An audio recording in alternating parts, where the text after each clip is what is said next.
My heart was absolutely ripped out of my chest and shattered into about a billion pieces at my son's last speech therapy session. My son is autistic and non-speaking, and I have always suspected apraxia of speech, but apparently it is very hard to diagnose that when someone is non-speaking. So my son has recently started to be able to mimic certain sounds that his SLP is making. Like, she'll look at him and say, mom, and he'll look at her and be able to do mom, but it takes a little bit.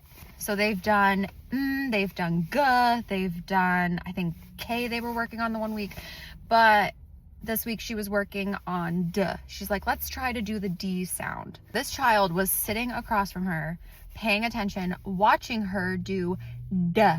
She's like, watch my tongue. It goes duh, duh. I watched him stare at her and look at himself in the mirror she was holding and try so hard to make his mouth do what she was doing, and he couldn't.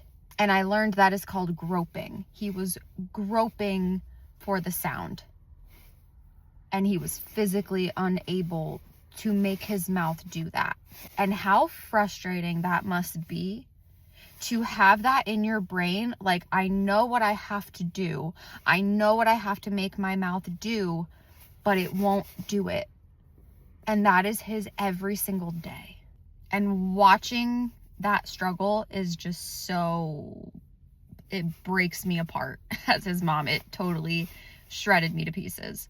And that's nothing new to me. It's just in that moment, he was trying so hard, so hard. Sometimes I just wish that he didn't have to try that hard. I wish he didn't have to struggle that much.